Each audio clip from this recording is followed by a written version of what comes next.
everybody, this is Marianne Mohenraj, and I'm here at the World Fantasy Convention 2019 in Los Angeles. I'm here with Nalo Hopkinson, Andrea Hairston, and Sheree Renee Thomas. Really delighted to be interviewing them for the SLF. So, I thought we would start with how I first got to know all of you and your work.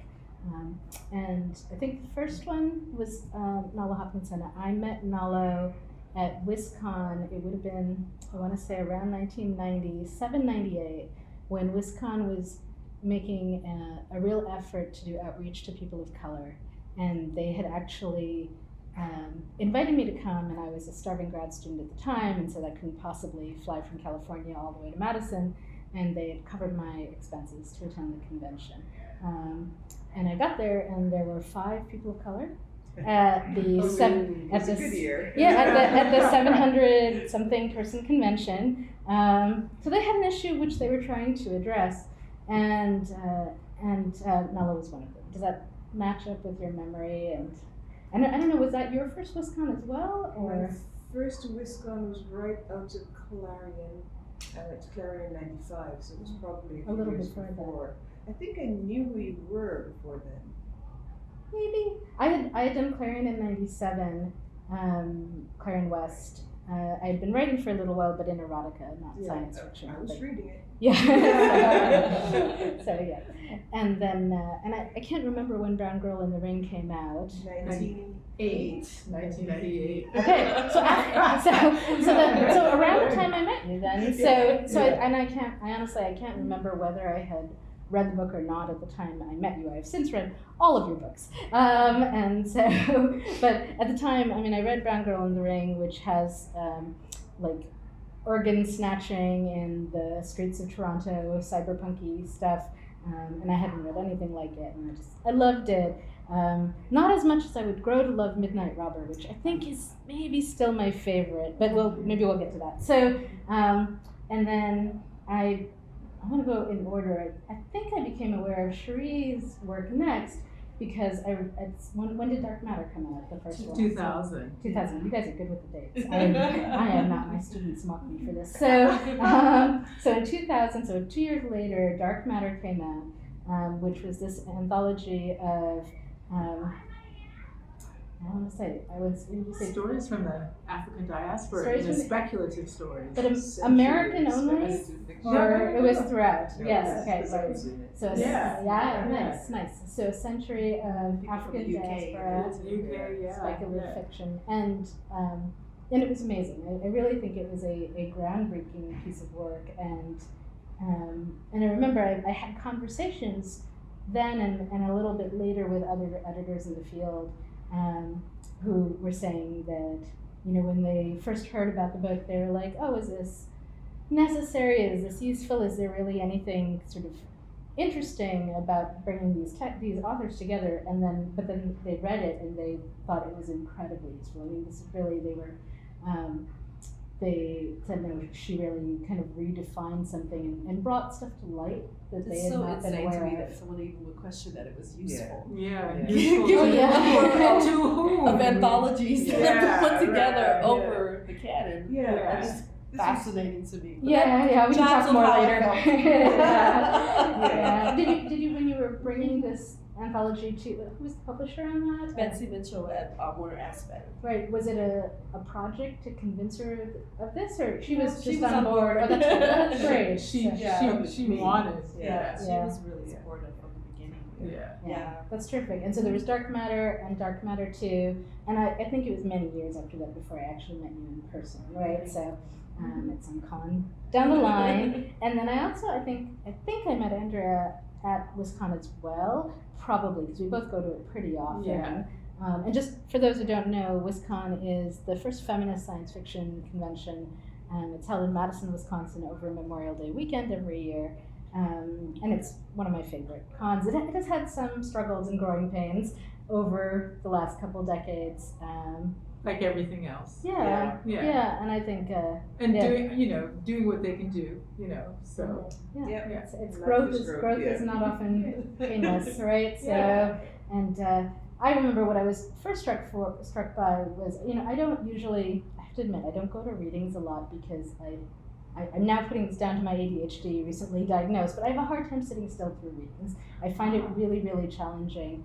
I also find plays challenging and concerts and whatever.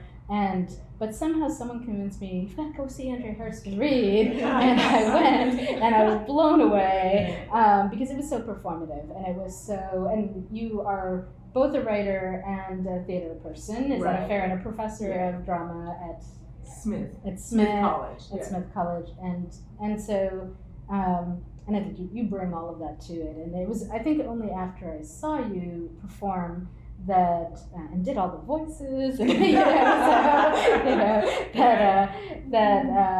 I went and read some of your work, and I think, I'm trying to think what my favorite is, probably Redwood and Wildfire, although it's hard to pick, which I teach in some of my classes. I love the way it takes the that starts with this sort of magical realist, is that fair? But a sort of some sort of magical element to Black Southern history. Is that a fair? And with this very violent material, there's a lynching early in the book, but moves from there through with a kind of time travel element and a to the beginning of the film industry in Chicago. It covers a lot of ground very smoothly and ties things together that I would not have thought to put together. So anyway, there's a little intro to their work. You should go read it all. And I was just delighted to suddenly discover that they were going to be here, because I never get to get these women in a room together. And it's awesome. Usually I see one or the other at a different con. So what I was going to ask, with this 20-something year perspective, if you could all maybe talk just a little about where the field was maybe when you came into it, where our genre was, and changes you've seen, and I don't know, I can be more specific, but maybe we'll start there. So anyone go first? Well, talking about Sheree's anthology, the first one, First Dark Matter, I mean, part of what was so groundbreaking about it was that it was also a retrospective. And at the time, for Sheree to be coming out and saying, look, Black people, we've been here for a long time. Yes, and here's the evidence, was groundbreaking, because you still had this idea that Black people weren't reading or science fiction or fantasy, much less writing it. In fact, we didn't like any intellectual pursuits at all. No. Or there were exceptions, right? I think the editors I talked to about this, I think what they were saying was that they obviously knew about Octavia Butler and Delaney, Stephen Barnes, Tanana Rideau, and they thought that was where it started. And I think your book made it very clear that it's been around for a long, long time, right? It reminds me of Joanna Russ in How to Write Like a Woman, when she says, if they acknowledge that you can write, it's because you're an exception, right? Yes. Right. You don't belong to a community of people thinking the way you think, the way the rest of us do. You're just some anomaly. Yes. Yeah. But I remember, because I was at Clarion with Sheree, and Nisi Shaw gave me a copy of Brown Girl in the Ring. And so I remember, she just said, you must have this book. And I'm like, why? And, okay, so go Nisi. And so of course I read it that night, right? You were attending Clarion, both of you? Yeah, we attended Clarion in 1999. Oh, okay. So it's all around this time. And so then we went to the reading in New York and saw with another dear writer who was at Clarion with us, Alma Patterson. So we went to the reading, and that's literally, it wasn't too long after, I think it was like 2000 that I went to the reading, and you were in, there weren't that many of us there. It was just we were in this little dark room. Bookstore in New York? Yeah, something, or a little theater, or, it was something. But I remember you introducing yourselves. Yeah, and then, right. We were in this little room, and I was like, wow, so I think, one of the, positive things I could say about the 20 years that in between these events is that more and more people that I have come in contact with, not that they were always there, but, now more and more people come together, and partly I think it has to do with Dark Matter and Brown Girl in the Ring, because you like made a community with the book, which is, you know, like you said, we're all here, we've been here, and we can talk to one another. And we're not alone. Steve Barnes said to me yesterday on a panel that he does not feel alone anymore, you know. Yeah, okay. So that's the 20 years, and it starts, you know, Tana Nareem said that Dark Matter just made a difference to her because she could see all the other writers who were there now and in the past. So it gave you a sense of belonging to yourself, right, as well as to other people. And that book really did it. And then Brown Girl and Me was like, oh, okay, I see why Nisi gave this to me. And then of course I'm, you know, connected to Nisi for the 20 years too. So it was just a whole gathering of forces that kind of starts with these, you know, amazing visions that you all put out. I mean, I'm almost envious of you because I feel like I'm still, 20 years in, there are a few other South Asian writers in the field. There's Vandana Singh and Anil Menon who were there when I started, and others have come in since then. But I think we're only now, like no one has done that kind of book yet. Cecilia Tan and I talked about doing an Asian like a East Asian and South Asian, like, because we didn't think anyone would go for one or the other. And we talked to an editor at maybe might have been Betsy even, who was interested, but then I can't remember. There was it wouldn't have been Betsy, it would have been somebody else, because it was somebody who then moved to a different house. So the project got orphaned, and then we tried again, and it just, I don't know, it did not seem that there was a lot of interest. And Jamie Gold's project. I'm not sure, I don't know what Jamie's working on right now. The Caesars. Yeah, the Caesar, the anthology she did. Oh, this is recent. It's very recent. Yeah. So I haven't read that one yet. And there are things very recently, but I think it's that Golance has just come out with a book of South Asian science fiction, and so there's stuff. But Brown Girl was 20 years ago. I mean, Brown Girl and Dark Matter were 20 years ago. So you've had a long, like, we're now seeing the fruits of that 20 years of work. And I'm listening to this podcast, Bad Brown Aunties, which is super great. It's like it's queer South Asian arts people, not all writers, like all kinds of music, etc., so on. But I keep being really sad listening to it because they are younger than me and they're growing up in community, and it does make me feel like super lonely, right? Like it casts me back to like that time. So I'm with Stephen. I'm like, oh, you know, it's great. It's great that that this community is emerging. Because I have to, you know, you think about what you had that essay at the end of Dark Matter from Chip Delaney where he talked about when he was going up at the Nebula Awards, I think, and he was going up to get his second or third Nebula of the night, and his friend Isaac Asimov, I don't want to get this wrong, I think it was Asimov, right? Who Asimov said to him, you know, Chip, we only gave that to you because you're black, right? And he said a Negro. A Negro is what he said. He said in front of the mic, but he was trying to make light of it. He was trying to make light of it, right? Other people were very upset. Yeah, and it's one of those things where it's this like, and Chip talks about it in the essay, like he understood that Asimov was trying to diffuse tension, etc., so on, and at the same time, the fact that he had to say it, right? You know, it must have been a terribly lonely thing, right? So in that moment. So, all right, that's super sad. But so as things have changed, how for your work, you did Dark Matter and the follow-up Dark Matter 2, and then what other sorts of things have you been working on, and where have you been? What kinds of community maybe have you been engaged in? The 20 years, my 20-year take. For me, a lot has changed and a lot hasn't. There's still this sense that you're interlopers on a party or a conversation that you weren't exactly invited to. That was very much the sense that I got in 99, 2000 when we did the book. The ideal that somehow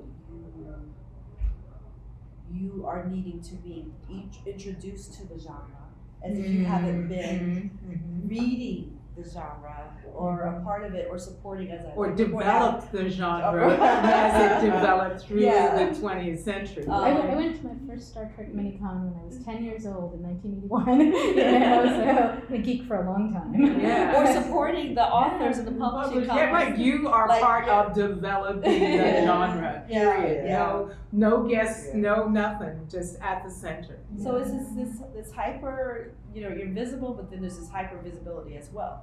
So you're not present if you're not physically in the space, but when you are physically in the space, you're visible as well. You know what I mean?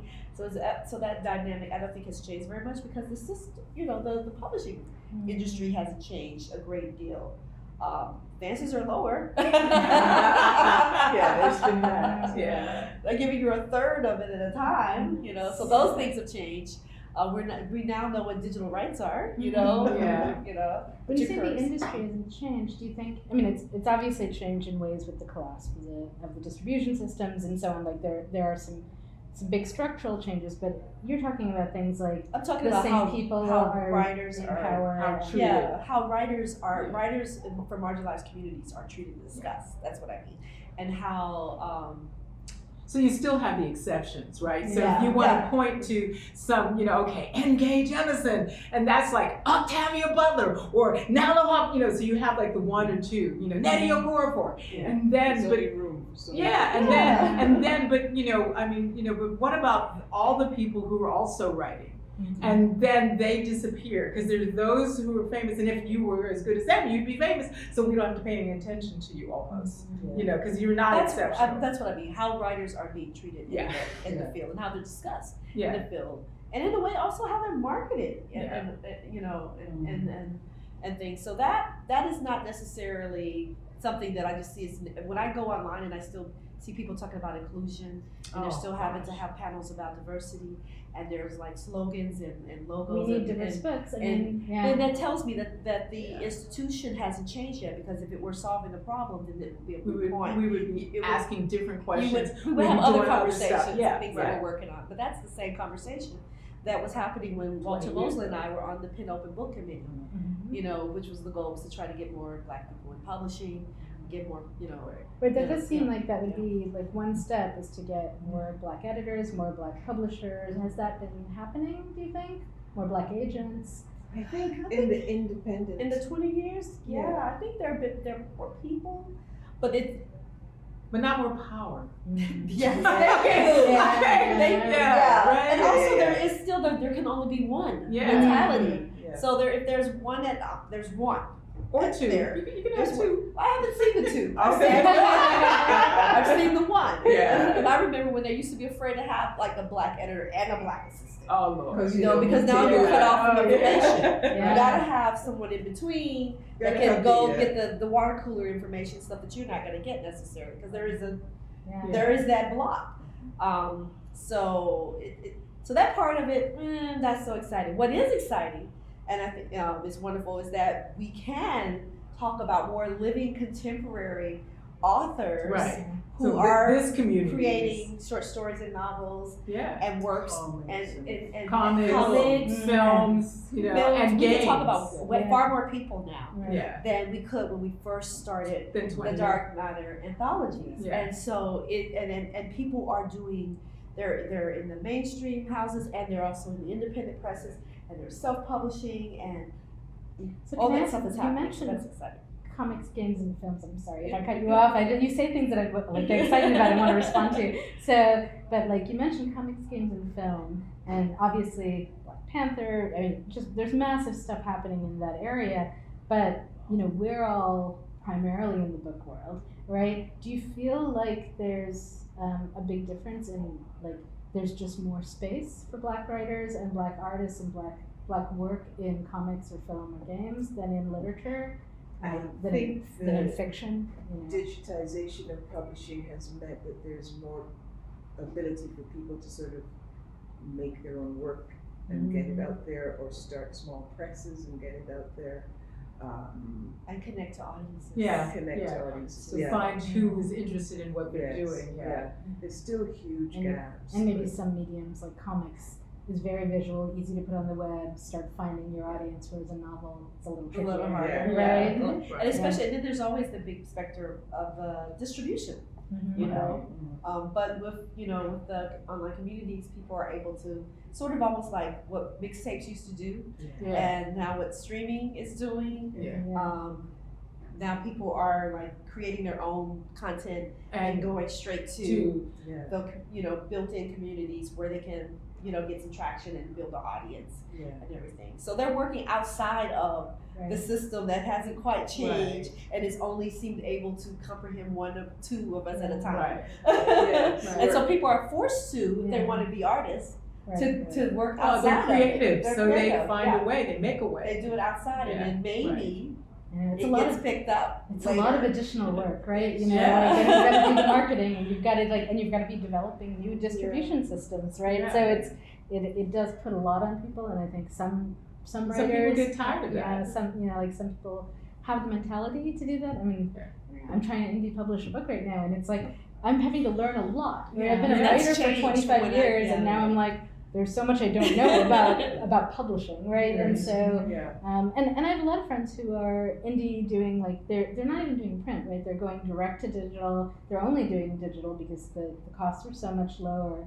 And in some ways, that's great. They're finding audience. They are having some income. But I do worry that they are at the same time maybe don't realize that they are segregating themselves from the awards conversation and the conversation about who gets taught in college classrooms and do you know what I mean? I worry about a two-tier setup, and I'm seeing this a lot in like international writings, right? My friends in Sri Lanka and so on, they're like there's no space for us in the Western publishing industry. That's fine. We don't need them. We'll go off here.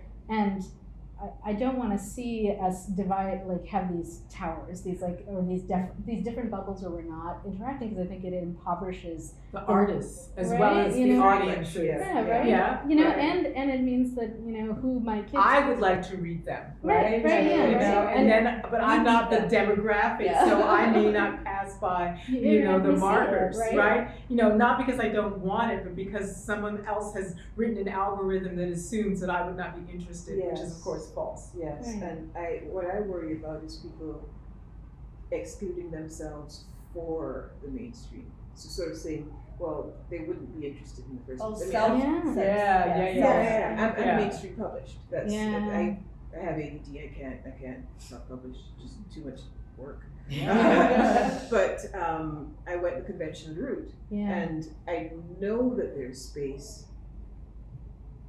It's not a lot of space, but we start to make space. So I'm teaching the work that I try to find the work that would not be on, wouldn't be considered canon. I'm bringing those into the classroom. And so when people assume that, nobody would publish me, check first, is what I'm saying. Well, this is what I'm telling them. I'm like, self-selecting out is not really good, and plus the more of us that are pressing to get in, the larger the space. Yet it's hard to say that when you just want your book out. So all of those things are things that are still going on, and those are going on 40 years ago, because I'm like old. That has been going on for a long time, and then trying to, second guess yourself, with these decisions when you just want your work out. I know, but this is true of women as well, right? And this is, when we were running Strange Horizons, I think at one point we were sort of looking at how often people submitted to us, and how many times they were rejected before they stopped submitting, and men persist, right? This is so I teach at Smith, and one of the things we're really interested in is how women self-select, and and it's ridiculous how easily it is to say you take it personally that it's your work, as opposed to men who say they're messed up. They're not so the women decide that my work isn't good, and the men decide, and this is over decades, and we still haven't shifted this, that the editor doesn't know crap. The truth is often. I know, but so what we need, so what we're constantly doing where I teach is trying to get, do not self-select out. Yes, work on it.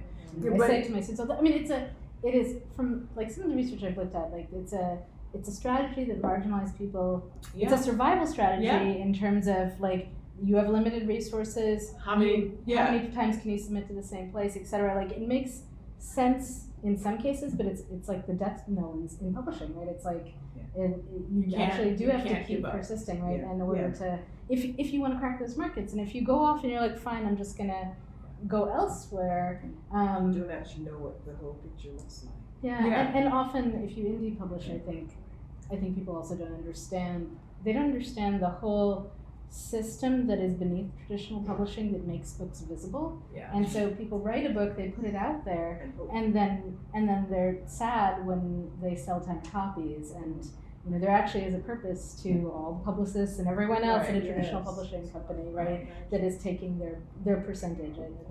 Some of the writers I talk to, they're like, well, why shouldn't I keep all the money for myself, and why should I give 10% to an agent and this much? Because the agent, if they're doing their job, is throwing your money for that. The agent should be an expert at what you may be an amateur at or not good at all, right? So you're the writer. That's what your energy and focus should be, and your agent, should be able to, help you with the writing, but like get your book placed with the editor who wants your book, So, I remember, and that's worth it. Having a graduating student come to me and she was so tentative, and she said, how do I know which the queer-friendly publishers are? And I said, assume they all are. She said, would I do that? I said, well, find out who you want to be published by, see what they're like. The worst that can happen is they say no when you go out of school and you go to the next one. But this fear of even sort of interfacing, I completely understand. I get that same question from specifically about queer-friendly publishers. It's interesting, right? So, it's almost it's possibly because people know that they're not necessarily. So they also have like limited time, limited resources, and also they haven't developed that thick skin yet of the no, right? So they're thinking, if I'm going to shoot my shot, I want to shoot it strategically, where it's going to bear good fruit. And only that's people why you have an agent. The confidence of mediocre white men. Not everybody has that confidence, so they're like, well, let me just be strategic. But it's very freeing to hear someone like you say, to flip it on the head and say, yes, I acknowledge it's a fearful thing, and you may be one person, you feel like you can't do it, but assume they all are, and let them rise to that. Go through it. But do not do it strategically. Internet exists for a reason. And I published with an independent press 3 novels, and they sold a little more than 5 or 10, but not a whole lot. I mean, one was in the New York Times, and that one sold a lot more. That just help. So having a review somewhere, even if you're a small press, and a few of them won awards, and then every time they won an award, they sold more. But the publishing house. I'm just going to pause and say I said indie published, by which I didn't really mean small press, because I think I meant the people I know who are like, I write a book, I put it out on Kindle. And wait to see what happens. So I'm talking about small press. Small press. Hopefully, I'm talking independent press. So that's why. So like a good small press will actually. So I could get some traction with that. And literally, but the difference between the book that was reviewed by the Times and the books that weren't reviewed by the Times, the book that was reviewed by the Times has already sold more than everything. I mean, literally like 2 weeks after the review, that book sold more. And I love all my books, so that book wasn't that much better than the other books. But people would, well, let me go look at it, right? Because it was in their view. So now let me ask you this then. How do we raise, and I'm not putting this on you, right? I don't think you guys should be the ones to do the work, but how should the community be raising the visibility? What structures would you like to see being built to raise the visibility of your work, of other Black writers who are writing novels? Because I think do we need more Black reviewers? Do we need more Black? For me, I would like people to talk about things just beyond dark matter. I love dark matter. That's an anthology I edited 20 years ago, which I love. Right. Well, I always wanted to mention it was groundbreaking. But it's not my writing. Okay, so I have to mention my writing. and I have been writing a long time. Yeah, Okay. she has a new book out. Yes, I right. And have 2 books already out. Right. Shotgun Lullabies. And I love those books. You know, So, But the yeah, reason so I that mention dark matter all the time is because people forget the history all the time. So, you know, I'm an academic. Yeah. So what can I say? So, and I noticed You've got 3 huge, professors here. you We can know, do that. I mean, you notice like huge gaps in like, Yeah. you know, all of a sudden I am new. I'm like, no. There is history. So that's why I mentioned dark matter. But I also want to mention all the people writing right this moment. Yeah. So I think we have to do both. I think we can't, you know, I totally hear what you're saying. So mention dark matter and follow it up by what happened last week. Yeah. Because then we have Yeah. the fullness of our tradition, Yes. you know, together, you know, and basically each thing supports the other. So dark matter supports me now. Yeah. You know, I mean, So I'll always say when I talk about your work, I will always make sure I say author and editor. yeah, I talk about dark Right. matter, then I talk about all your work as well, yeah. so that it's all brought in. And 9 Bar Blues is coming out. Yeah. But to go back That's to Sheree's Because I've been next publishing book. in anthologies for 20 years. Yeah. And they weren't all in the genre. They're originally Yeah. outside the genre. Yes. So when I go to my shelf and I pull out my books, they are legion in Yeah. terms of where I am. Books and magazines. Yeah. So it would be great in my lifetime to be discussed as a writer as well. Yeah. It's not just the person who edited Dark So Matter. have people been doing these? Yeah. Well, I'll say 2 things. One is that, you know, I haven't read your novels, and I have to say, like, I think novels though. short stories, but Yeah. short story collections. Yeah. Yeah. So, So and I think- sleeping under the The Tree of Life. oh, Yeah. it's sleeping, right? It's not dreaming. It's Yeah. sleeping. And so, but this comes back to the visibility question, because I actually don't think they came across my radar, and that's why I feel like we need more people. Because if I had someone, you know, like, there's so much stuff coming at us right now. There's such a glut of stuff, and these questions of you say it's wonderful. It is wonderful. It's That's the dream. great. That was the dream. It right? is. It is Yeah. great. That's And- the change. I but- can pick my 2 hands and say it's more than these 2 hands. Yes. Well, but I guess what I mean is, like, there's a glut of everything, right? And so there's lots of white guys putting out stuff, lots of everybody putting out stuff, and I would like us to have. So I'll give you an example. Last year, 2 years ago, Manadeepa Mandal did a piece for Tor.com that was just an overview of South Asian speculative fiction, and I think that's so important and so useful to. And she talked about, here are some of the, like, historical people who are writing. Here's some classics. Here's some contemporary. Here's, like, who's coming now.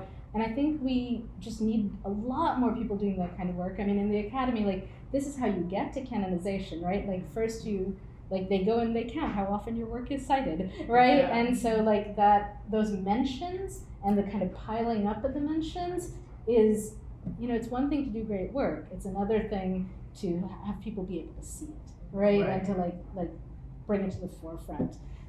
So that's, I don't know, I guess that's where my frustration is with this conversation. Is I'm like, how do we build the review mechanisms and the I the awards think and we need the more- whatever?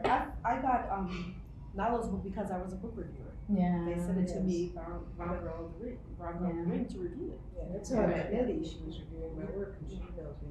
One of the things I would like to see, where I see silos that I do think are not helpful, is silos of social media, Mm-hmm. where people are talking to their friends who also don't know the answers and they're guessing. Right. So I remember seeing somebody. It's very, very sealed communities. Yeah, and again, it goes it's around. self-protected. Yeah. You're talking to people who aren't going to, be Trash piled you. on.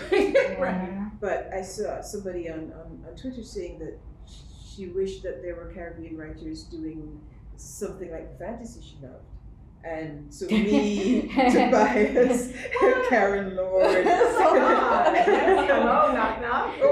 But we've made a list Yeah. online that we don't have time to keep up. But we're like, okay, so not only But are start we there, then go somewhere. Yeah. Look at all these. Yeah. we've been doing this for a very long time. Yeah. And it's an Yeah. anthology. I mean, you're Yeah. anthologies. But I do think you have to, like, Yeah. you have to keep surfacing it, right? Is the thing, right? Right. Like when So Long Been Dreaming came out, which is post-colonial science fiction fantasy. I mean, I teach out of it, and when it came out, I think there were a lot of people talking about it. But now we're a decade on, and so That's what like, I meant about yeah. we get erased because Mhm. when people mention things, they will mention, I don't know, Isaac Asimov, right? Mhm. You know, and then whoever else came like near there, and then Right. later they don't go dark matter and you know, so long been dreaming, right? I mean that, you know, unless Or it's they us. talk about this stuff from dark matter as if it was a given, Oh, and don't really? mention the fact that W.B. Du Bois was introduced as science fiction in that book, and Yes. that was not a known thing. No, Yes, no, exactly. no, At all. no, Yeah. right? Yeah, Yeah, I'm that very was- aware of that. Yeah, right. So, I so I just- think yeah. you know, and it's also from that book you're Yeah. talking about how to like you know, the how to you know. How to read the Joanna Russ's book. Yeah, and one of the Yeah. points is Yeah. that you don't do the work that you know. If I say Shakespeare, we all know Yeah. whether we've seen one or not. Mm-hmm. You know, we all know. So Juliet on her balcony and Everybody knows, Yeah. right? Yeah. Yeah, and so it's part of the you know commonly repeated, not just you know over and over again. And so and we view it as valid. No one questions it. Have any of you read those plays recently? You know, and you're like, wow, okay. But you know, we view it as central to our culture, and we have to get our work viewed as central. I do an exercise with my students at the end of the semester sometimes where I give them, here's like what's being taught in the canon of American Lit right now. Okay, what would you like to see in there instead? And they can generate that list of like books they'd be excited. So we start swapping and we take things like, can we lose Hemingway? Can we lose this? Like, you know, and they're like, yeah, you know, we're fine with taking out Faulkner. I'm not, but that's fine, you know. And so we start swapping, right? And then like, and we can make it pretty far through, and I'm pretty excited by what they've generated. And then, but we get to Shakespeare, and they're like, no, we can't take Shakespeare out. It's just it's a very funny moment of like, right. you know. Oh, but I'm just picking him for that reason, Right? Yeah, right? no, it It's is. fundamental It's- to like European and American culture Well- and many others, right? So and I think that the whole idea of modernity is something that has to do with diaspora, something to do with challenges to colonialism, has to do with all the stuff we talk about. So to me, it is, you know, and Shakespeare is writing right at the beginning of colonialism, right at the beginning of that, and he's setting up a whole world, and we haven't shaken that world, you know, and so that, you know, so this isn't even about Shakespeare. Yeah. Right, you know, this is actually about, you know, that worldview is still sitting on us. Yes. And that's why he's so central, you know, because he maintains the, you know, the whole cosmological, philosophical, social, political, artistic power into certain hands. That's so interesting. So you're saying that if our society had truly shifted, he would perhaps seem less relevant. Yes. Yeah, that's Yes, really because his interesting. stories Yeah. He's not the only brilliant writer. and this is someone, brilliant. and this is someone who thinks he's brilliant. So Yeah, this yeah, is not right. from the perspective of, you know, like Yeah. a Shakespeare hater, or let's get rid of the dead white man. No, No, but I'm saying something about the position of Shakespeare in our canon, and then all the people that then pull on those threads, Yes. and you know, and what we're doing. I mean, if you just read The Tempest, and you'll have a sense of, Yes. you know, That thing is protestant fiction. performed it. Yes. It was Miranda in the Tempest. Yes, okay, right, Yes. right. Yeah. So one of the things that I find is making a whole lot of change and making a whole lot possible is online magazines like Strange Horizons, where Yes. it's very easy to to find the access work those things. and to also know those writers are getting paid. Yay. And also now that I teach more and I've taught at places like Clarion, I'm following what my students do. My students have won a hell of a lot more awards than I have. And when they publish in places like Strange Horizons, like other online magazines, I can then point my students to their work, and I'm teaching their work. And so I'm teaching people like Alyssa Wong. I'm teaching, you know, and able to follow their careers, and that's one of the good things that online publishing has done. It makes it accessible for Yeah. people who would never subscribe to a journal, Right. magazine, or Can't afford a or novel. can't afford a novel, or their library doesn't I mean, have this is, those I mean, books. I in the teach at a collection. state university, right? Like every semester, I'm like, okay, how much of my syllabus can be freely accessible online, Yeah. right? Because it's so hard for my students. So, And they have audiobooks as well. I mean, they have the Podcasts podcasts of and it as so well. yeah. So it's just far more Yeah, accessible. no, I'm building more and more of that. Yeah, so- I just assigned my students to listen to, I think it was on the Skiffy and Fancy show. They had Cadwell Turnbull talking about his new novel, The Lesson, and just getting that access to this work. And I don't know, it wasn't possible before. It's I think really exciting for building a new conversation, right? Yeah. So, and I think also that what was it, 5 people at WisCon? It was 5. Okay. Five, maybe not at the whole con, but 5 writers. Okay, So, all right, yeah. but even if Yeah. it was 20. Yeah, Okay. well, and that was how the Carl Brandon Society started at the end of that right. con, So I just want to comment yeah. on that. That's not the case at WisCon. No, Just, it's and amazing. it's, even like I went to a World Fantasy, I don't know, 10 years ago or something, and I haven't been back. So I think, I go to cons, and some cons I feel like I am the interloper, Mhm.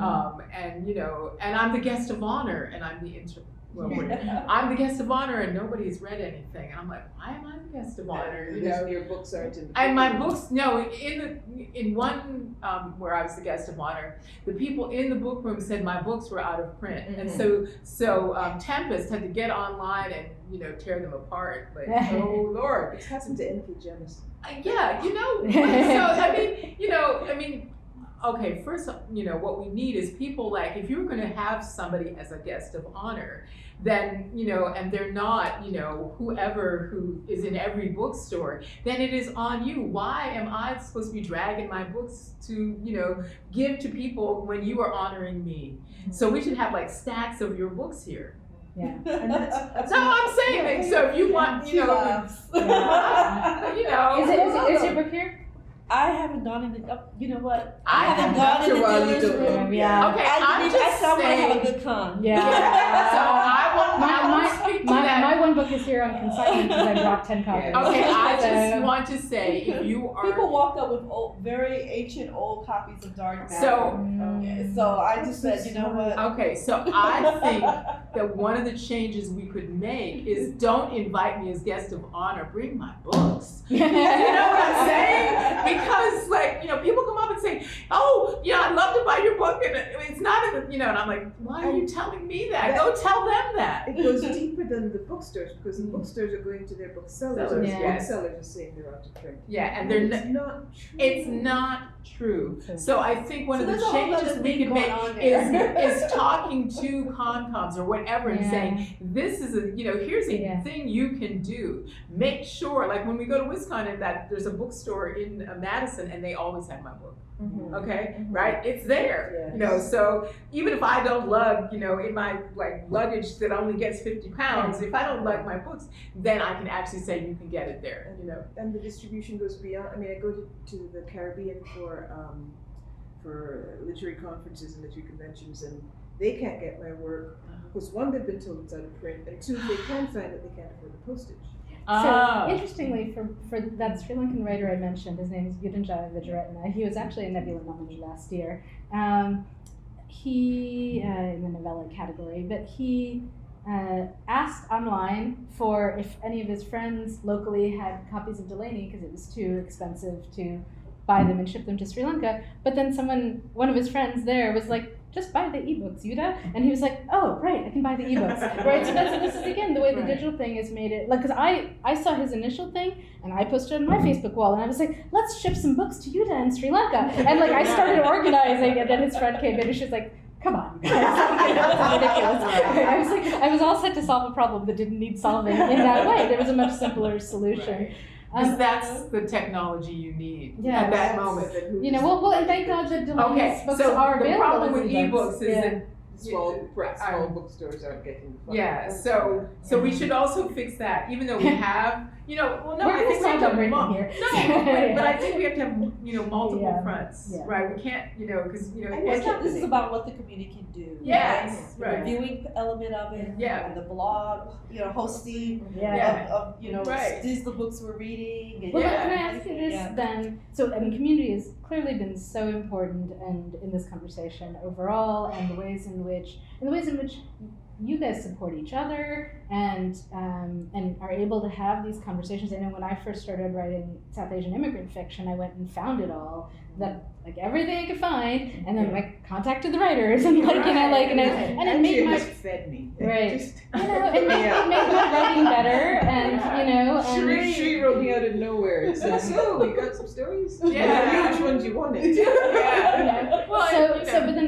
So I guess I would ask for people listening to this, watching this, maybe not everyone can make it to conventions. Where are you where are good places online to find this kind of community? We talked about the bubbles of like people hanging out. Are there particular authors whose Twitter streams are great to follow and engage with, or Facebook walls, or something else that I'm not aware of? Are there like where I want somebody to make a platform for us. I'm sorry, I'm tired of those other people's platforms. Yeah. You know, and I think Tempest has been trying to do this. Tempest, Teapot? you know, yeah, but Facebook has been giving her a hard time. You know, so you're saying is there not one? Is there not are there well, good you know, I'm not podcasts to happy follow? with some of the social media platforms for a whole range of like reasons, and that are like know about. Yeah, I don't want to derail us and talk about how. No, that's fine. No, but I want, I'm hungry for that social media platform. A good positive one. Yeah. And then are there podcasts groups to follow? Are there groups? I don't know about podcasts, and I know that people are feeling funny about Facebook. Yeah. But there are groups like Afrofuturism 2.0. Yeah.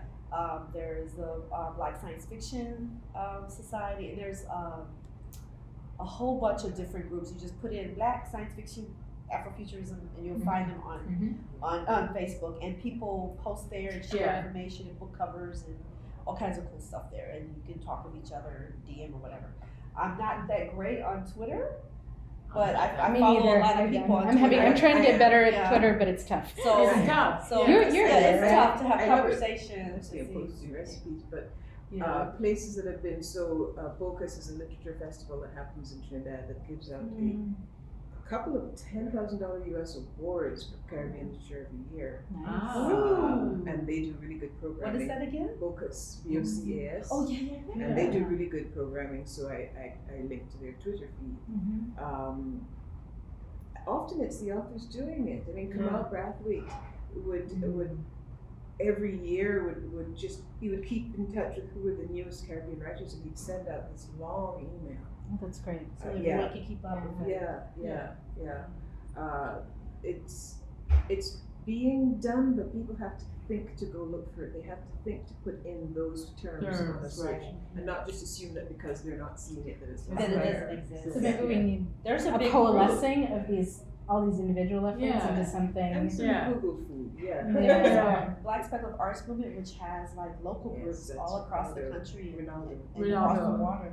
Yeah. Ronaldo Anderson, John Jennings, started it. I first went to theirs, I think 2016. Mm-hmm. And I feel like everything changed because what was different about their Planet Deep South conference, the first BSAM, as they call it, was that it was very grassroots. It was not just scholars or just writers, but it was everybody. But it was readers and community activists and people who are looking at the science fiction the way that Adrienne Marie Brown and Walida Marisha were looking at it in terms of case studies. Okay, they wrote this amazing story about this, like if it was about water wars or what have you. We're facing we need clean water in this community. What can we use this to have this art, to have a conversation with people who are stakeholders in the community and people who are social change people who are working with nonprofits and other groups to change it. And they use the art as the centerpiece for the conversations, and then they try to solve the problems that way. That I didn't see that happening in the 90s. You know, we were still figuring out who had access to the internet. You know what I mean? And so people are having different conversations, and it's with people who are not just in fandom. And that's there are people who are outside of fandom, but who are still part of the community who read and love the work and are trying to support it. And that was really that felt very powerful to me. Right. I mean, there was the Black to the Future conference at Princeton, and Adrienne Marie Brown was there, and we just had a Black Panther Con in Chicago. So I think those so. kinds of events happening are also good, and they can bring people together because we went and there were activists as well as writers, as well as Ronaldo. I mean, so it was a really interesting gathering. So people can do those. I mean, I organize things like that at Smith, Right. So, and I did it for a long time, but like I said, I'm an old lady now. So, and I think when I retire, that's what I'm going to do is, Yeah. you know, I'm going to say to the college, you know what I want? Don't give me one of those stupid parties, you know. So what I want is a whole semester, you know, of bringing, see, I got this idea already, you know, of bringing all the people I love and having them talk to each other while I listen. So that sort of thing, and I want to bring different kinds of people because I, you know, like I have an eclectic group, but that sort of thing, I think we can make that happen. Because Paula Giddings did it when she retired, and I was like, "Ooh, girl!" And she's not in the same field whatsoever, but I came and talked about science fiction and had your pictures up, and everybody was like, "Yo," you know. So you know. Yeah. So another piece that needs to change is the academy. Yes. I mean, Oh, so yes. many creative writing programs that will Oh, let Lord. their students Oh, Lord. write Oh, Lord. science Oh, fiction. Lord. And I'm not. If you're a Oh, professor Lord. and that's not your thing, that's fine. That's fine. But the academy itself needs to be hiring more of us. Yeah, so I don't know what to do about that because I'm at one of those places. And so I get all the people writing science fiction novels and I'm I write science fiction novels, but I'm a playwright. I'm in the theater department. I am, so I do it because this is I love my students. That's really the only reason.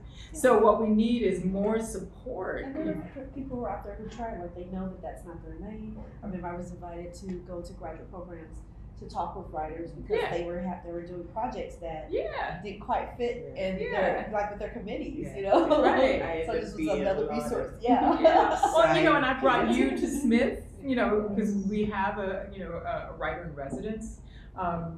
Position, and so people have to be thinking, okay, and and I'm not in the English department, but but the theater department welcomed you. They did. I mean, so I think we can be creative, because and theater gave money for the anthology you wanted to publish. Yeah, we printed books. They printed books, and theater was like, theater was like art. Gorgeous. So I said, I went to the chair of the theater department, and I said, those 3 people are theater majors. I slept like that, right? And they were like, okay. So I think we have to think out of our lanes. Like you said, we don't need to be in silos. So if we can, because now there's a notion that this is, like you said, what was it, Marlon James is on the National Book Award list, blah blah blah. Now it's trendy. Yeah, right. So but I think we need to seize this moment. It may pass, but if we have seized it, we can put in structures. I mean, there's so much potential. Right? Yeah, I think, right, it. and to go with it. It's a good time now. Right. It's certainly. I know. For all of the things that could be better, things were much worse. Okay. Right? Yeah. So, And when I say it's a good time, I mean this is a good time for us to fix what's wrong. Yeah. Yes. Right. That's what I mean by a good time, right? So we can, because I think if we seize this moment, and I know that's like a 60s phrase, so. No, exactly. But if we seize the moment, then when, the winds shift, we have laid out things that keep growing. We've done this before, we we have. But you build on that. You build on it, right? I mean, this is Right. what WisCon 20 years ago. There were 5 of us. Now the They don't POC have dinner room. has hundreds of people, That's true. right? And so it is. I mean, so they. I'm gonna take this, stay in your lane kind of phrasing because it reminded me of something I did want to ask you all. So and this is a huge change of topic. So, but I'm a brown woman interviewing 3 black women, right? And it is making me think of 2 things. One is when I first came to WisCon, I don't remember what I said, but I said something that was casually, stupidly racist. And Nalo and Debbie Notkin sat me down and had an intervention. I don't know, they just spoke some truth to me. And I was coming from a fairly class privileged background, right? My dad was a doctor, whatever. And so it was very helpful. And in fact, I still quote you all the time to my students. Basically every semester I quote some of the things you said then. So, and they find it helpful. So it's being spread and passed around. And then that also makes me think about, I want to say it's Vijay Patel, the Karma of Brown Folk. I can't remember, I'm sorry I'm blanking on the last name, but that's the book, Karma of Brown Folk. It's going to come back to her. Okay, Yes, sorry. yes, I know. Yes. So, I'm having such name aphasia, it's driving me right. crazy. But the book basically makes the argument that South Asians in America have wanted to identify with white people on a class level, right? And we have voted politically, et cetera, so on along those lines. And we need to make common cause with Black people and see the ways in which we are in similar struggles, and that we need to sort of put our shoulders together and fight these fights and not pretend we're white, essentially. And it's a great book. He's a great speaker if you Really good. ever have a chance to hear him. But I guess I would ask, as we're having these conversations, as we're building these things, maybe just talk a little about where do you see places for brown people and Black people to work together, and maybe are there times when we should be staying in our, staying in our lane a little bit? Are there times when you've seen a brown person coming in and making it all about them, or do you know what I mean? As a, I feel like I've seen incidents of this, and I've seen incidents of essentially, Black people saying, "You're not actually Black." Right? And, yes, you have some skin color discrimination and you have whatever. I mean, I can talk about Sri Lanka and the war and being Tamil and Yeah, the but issues the there. historical experience is different. It's very different, Even right? if you are viewed in a certain lens, Yes. so the darker you are, the worse it is for you Yeah. in America. So that doesn't actually, Right. that's It's not about the skin same. color, but it's not the same as culturally. It's really not Yeah. the same, right? And Yeah. and I'll tell you, I went to a science fiction convention. I want to say it was a Worldcon in Philly that was held in the same convention center as a medical conference 20 years ago, and all through the con, staff people addressed me as doctor. They just, as a default, assumed that I was one of the doctors at the medical convention, right? And I don't think that would have happened if I were a Black woman. No. So, Yeah. I would just say this, just try to think about it, wrap my mind around it, that people claim Blackness whenever the rare times they find it convenient for them to do so. So that's just a common thing. And the thing that I'm always thinking about is reciprocity. And so people walk across the back of your, as Sheree Morgan said, walk across this bridge that's my back, Yeah, the bridge called my back. Yeah, you walk across it, you're sitting in the front doors, you don't have to go through the back doors or any of the other stuff anymore. And there's never any acknowledgement that that is part of the sacrifice that Black people had to go through. Like, people died and were murdered, and your teenagers were had their skin ripped off them from water hoses and dogs or what have you, as they were trying to hold the line. And so I found in the literary community that there's anybody, if there's something Black, we're open to everyone.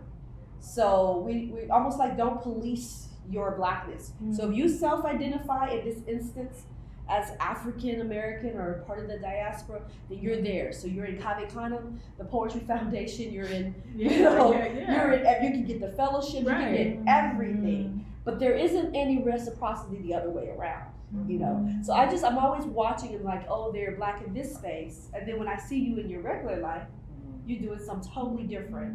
And there isn't any common cause. There isn't that shoulder to shoulder. And I don't know. It's just something I've been thinking about, because I'm noticing it more, I guess, as I get older. And and I just know that there's always an openness in our community. Yes. We are very reluctant to shut the door on anyone, because we've had. I was going to say that's a historical trauma. Truly historical do trauma. And we're also so happy to have allies. Yeah, come on. We're so happy to have allies. And so you come, yes, join us. Right. Work with us, create art with us. But I don't see the reciprocity, and that I find problematic. That's Yeah, well, and Pearl Cleage is a really good friend of mine, and she wrote one vampire novel, and she wrote a few speculative things in theater, but she's very fair and could pass for white. She's got blue eyes, right? So she was sitting in a room, and she was saying how she chooses, just to say I am Black, and then Black people accept her, but she is very aware that she can walk through the world and not, and have someone say Dr. Cleage or whatever. And so when, whatever range of privilege you have, right? I think people, forget that you need to do something about it. So she's very clear, no, I'm Black. And I take it on in every instant, not just when it's convenient. So someone said to her and her husband, who has dreads down to his butt, "Where y'all from?" She said, "Well, my grandfather was on a plantation." And then that was fact, right? And they were like, oh, okay, right? But she feels like the reason she does it, and she says, and please, you light-skinned sisters, do not say that you don't get skin privilege, which is different than, so you just acknowledge. And I think if we start by acknowledging what our privileges are, acknowledging that we might mess up, that we might, as you wrote that once in a wonderful email, that we could all make some kind of mess up, right? God, yes. And then please be there for me when I do, and therefore, I am there for you. Yeah, the reciprocity. Right, exactly. That's what community is. That's what community is. So it's like, honey child, stop acting like that, and here's why you acting like that, and we love you, but you can't keep acting like that, right? And so I think that's the work we need to be doing, and we need to do it as a group, because it's, I said this at a panel, we have to figure out how to be different together. Yes. And that's work. And what you did, which is, I think many of us still need to learn, is Debbie and I talked to you and you took it on board. I don't always. I can be very defensive sometimes. So I think that was a moment where, for whatever reason, I was able to hear it and take it on board and do better. But I can point to various moments, including some that I still need to apologize to people for, where my initial reaction was super defensive. But you still did that one. And I think that's what you're saying. And then you have a self-awareness where sometimes there isn't any. Really. Because we all have those moments. Well, what you said in that moment, I don't know if you remember this, was that racism is a sea of shit that we're all swimming in. And if you're swimming in shit, it's inevitable that some will stick to you. And that is still the metaphor I use with my students, and you can see the light click on, right? Like they're like, oh, I use it on the first day when we're starting this class on writers of color in science fiction and fantasy, and I'm like, this is gonna come up. So and we cannot escape it. There is no magic wand that dings you. I'm not in the sea of shit. There is none. It's in every institution. It's in the air we breathe. It's everywhere. And so you have to go, okay, and I need help. I need other people because I can't see all the things that I am doing. So that's got to be up front. And we have to recognize how Black people in this country, were the most recognizable. And you can't pass all the things. That's what Pearl was saying. That's what Pearl was trying to say. I can be over here. It is my choice. That's a privilege. That's what she was trying to say. It's a choice that I get to say, no, I'm Black. Because she doesn't have to say that. I don't have that choice. I have to live through whatever, Because she can just go, okay, I'm not going to deal today. I mean, she doesn't. I know her. But she could. And that's a difference in our life experiences. And there's a cost, though, to saying that. I mean, people have said to light-skinned people, you don't have to say you're Black. You could be anything. No, you mean they could be nothing. So they can cut themselves off. Exactly. Family, friends, community. There's a cost. And then there were some people who went back and forth. I was just sitting in on a class of a colleague of mine in Africana Studies who's up for promotion, and I'm on her committee, even though I'm in theater and she's in English, and I will leave. And we were talking about Passing by Nalo Larson, so that was the book, and the students really were trying to understand what the book was getting at, and it was like, wow, this is really interesting. They had a hard time with it. Not a hard time, but it wasn't an easy time, right? And how to deal with the two different women and how they deal with their, choices around how they look and who they and survival in those moments, and what it has done to them and meant to them, and what Nalo Larson is saying about it and her position. So, and I think it should just be, required reading along with Shakespeare. I'm with you. I'll put it on my syllabus. Just because America is about passing. That's a central issue of America. right? And so here she is articulating that at a really critical moment in our history. So. All right, I could talk to the three of you forever, but I've kept you for over an hour, so I'm gonna try and like wrap this up with just a little bit. If I could ask you for, I'm gonna ask you for maybe a recommendation each of something else you love that's coming out now, something you've read recently, something you're excited about, or maybe it doesn't have to be recent. We've got 20 years here, so if there's something that you are like, I want to lift up this author, I want to lift up this text, and then we'll do that, and then I want to end with what you're working on now, what you have coming out, et cetera, all right? So I know it's super hard. I should have like prepped you in advance. So I'm super excited about Cabell Turnbull's book, The Lesson, which has aliens and slavery and Black people centered on an island. He's from the Caribbean himself. I haven't read it yet, but the podcast was amazing. I went right out and bought my copy, and it's waiting for me to have enough time to read. And it's like it's itching at me. So he was so smart, both on the podcast, and we were on a panel together about Afrofuturism, where again it was me and 4 actual Black writers. But I got to ask questions, which was great. So like I sort of like maybe I shouldn't have been on this panel, but I can ask questions. So that's my recommendation. Okay, there are quite a few writers I'm excited about, so I'll just mention that Trouble the Waters, Tales of the Deep Blue, is coming out. Edited by Sheree Renee Thomas. Ken Morgan and Troy L. Wiggins. It's coming out next year. It's coming out next year. And there are quite a few writers who are new writers in there, and also some writers who have some work that I think people should be reading more of. So I'm excited about that. That was it's a pretty amazing. I reread it recently, and I still love that book, so that's always good.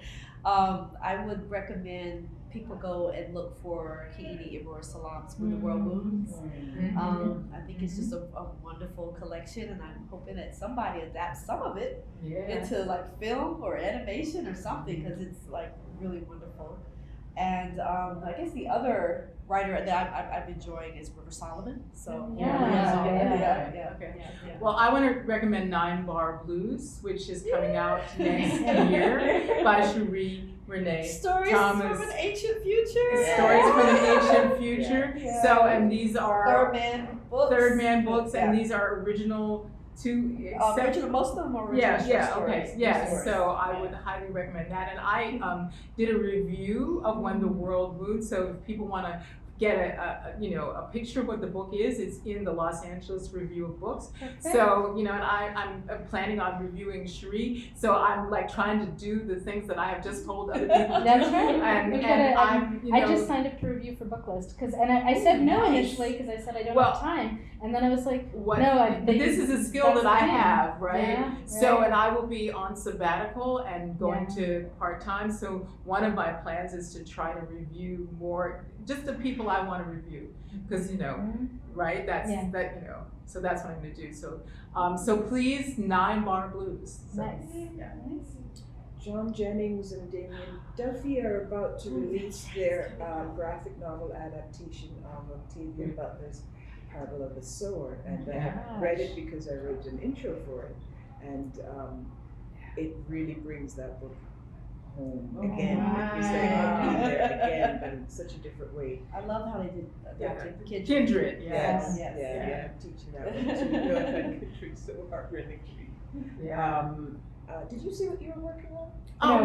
We'll wrap back around. So why don't we start with that? And what are you working on? I'm currently writing for the Sandman. Yes. In year 2, about 2/3 of the way through year 2, and Gaiman created a new House of the Dreaming, if you know the Sandman books, that is run by Esme, who is the West African diaspora goddess of love and beauty and heart. Yes. She's the patron of my press. Yes. So I get to put Yoruba religious beliefs. That's a great. I mean, just a little shout out to Neil for making a space in his. He's got this big platform, this big whatever, and he didn't have to do that, right? And to make a space and say Nalo's brilliant. I want her in my world, right? No, right? I mean, that's her do what she do. Do it. One suggestion. It was a really good one. That's great. When is that out? It's been out Yeah, since it's been September last issues, year, and then it'll be a you can graphic get the novel? graphic novel that came out, and the next one for the next 6 issues is out in February. Oh, but you can get the one that's out. What's the It's title? called I need to go buy this. House of Whispers: The Powers Divided. Nice. Okay. And Well, I've just, I hope, finished most of the editing for The Master of Poisons. So I'm sending it out to readers to, get blurbs, and it will be out next September 2020. And then I have some, I wrote a short story, for Sheree, that's actually a chapter in my next novel, and I wrote a short story for Nisi, which is also a chapter in that novel. So, and the novel that I'm working on in a few weeks is about Cinnamon Jones, who is in previous books, but this one is going to be, she's the scientist, the artiste, and the hoodoo conjurer, and it's in near future. So, and it'll be about artificial intelligence. So I have a 7th generation algorithm that I thought up at Black to the Future. So it's such a generative thing, right? So yeah. So, and Sheree, we just talked about your novels. Is there anything else, or your Well, it's collection? my short story collection, Nine Bar Blues. I mean, that is That's a new one coming the new out. one. And It's then if open people wanted to stories. go back, your other 2 collections Oh, are. I would love for them to look at Sleeping on the Tree of Life. Sleeping It's a on the hybrid Tree. collection because I'm two-headed woman, as Mr. Poetry. Clifton says. So it's poetry and fiction. Nice. Yeah, I've been I here love in that. conversation together. So that. Sheree's words. Woo. Yeah. Aw. And we're both also in the collection that now, Oh my gosh. So Long Been So Long Dreaming, Been Dreaming. which I read in New Orleans, and I'm like, Oh. God, I had so much fun. And Apinda Mahan. It was Apinda Mahan who sort of got Coed. Yes, Yes, yeah, yes. right, yeah, right. It's a great book. Developed Yeah. Gilead. Yeah. So. I have talked with that. That's Yeah. fun. Yeah. Yeah. Well, I think this anthologizing work is also like super important, Way like because it makes it so much easier to teach out of it, Yeah. right? So, Yeah, it was Apinda's idea to put science fiction and post-colonial fiction in discussion with each other. And I think it was one of the first times that you would find that in an I mean, I anthology. teach both science fiction and post-colonial lit, so I Yeah. get to bring them to both Oh, classes, wonderful. which is awesome. So, I'm jealous of you all because I teach plays, so I don't teach fiction. well, I clearly just- we all have to write some plays. write some plays. Actually, I will say Anjali Pramani is a South Asian writer in Chicago who is in the last couple of years has been emerging as a playwright, has had 2 things put on, another one coming up, and she does genre work. I don't know if these plays are in genre. I'll talk to her. But she has a great piece with an alien who comes to an Indian-owned motel in North Carolina, and which was her background growing up. So I'm writing I scripts. love that. Yes, you are. There you go. Yeah, right. I mean, They're very, very different. But I mean, I usually do plays and films, but what I can do with a graphic novel is compare it to plays and films. Because of the way the story is told. I mean, it's not the same, but the way because it's images and dialogue, right? Yeah. And that is really central to what. Yeah. This woman's brilliant class inspired me to finish a screenplay. Oh, First right. Yeah. full-length screenplay. It was just amazing experience. Yeah, If so you I want ever that have a film. chance. I want that film. The whole class wanted that film. Yeah. We did like readings of it, and that was so fun. Yeah. A lot of revising. When the actors bring it to life, you're like, oh, that works. Oh, that doesn't. Right. Yeah. No, that's good. Yeah. So that's the other thing I would love to do is to have more time to be able to have a gathering of people and then to We need a basically workshop. to just interconnect. I mean, that was the whole thing about Clarion West. We left there in '99. Was it a year later? When did we go to Sapelo? A year A later. year later. We were like, we must Yeah. continue. And Yeah. Princeton organized something like that for us. Yeah. So I think we need to just figure out how to organize Make a those plan. spaces where we can get a critical mass of us together. Yeah. And it wasn't, that's what was happening at Clarion. That's what happened at Princeton. That's what could. Well, I and mean, it and I doesn't- and it brought a whole doesn't- group of people to Smith. Yeah. I just am tired. So like Well, I said, so- when I, you know, can't be like. the only one. And- But like I said, when I graduate, you know, I'm gonna graduate finally Yeah, from I Smith. don't organize. And I'll just say, You know, I'm and then I will- super interested in this idea of an unconference, right? Which I've been talking to some of the tech people about and so on, where you don't have programming, you No. literally just do bring all the people together, Yeah, right? and just that's what trust it them to is. do their thing. Well, So- because then you get to a different level, because you're not, you know, at, you know, Clarion and at Princeton, we were not at the 101 level. Yeah. You know, we were actually dealing with what are the questions and issues and things you are doing right now, and how can we as a group be smarter than you are individually, you know. All right, we're gonna wrap up. Okay. Thank you so much. It's been Yay. amazing. Thank This was you. fun. Yeah.